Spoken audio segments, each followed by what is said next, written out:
Welcome back to another technical deep dive here in the debug zone.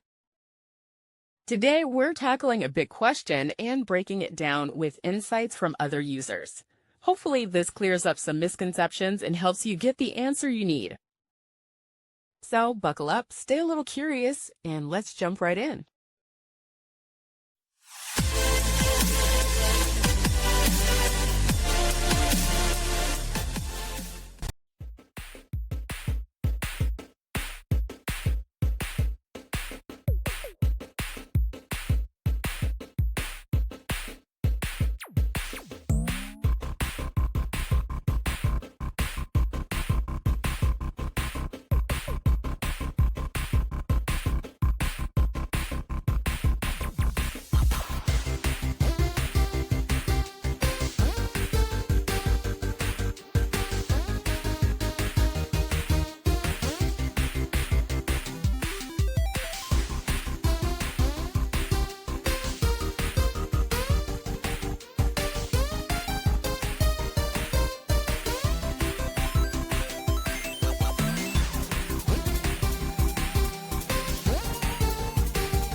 And that's a wrap.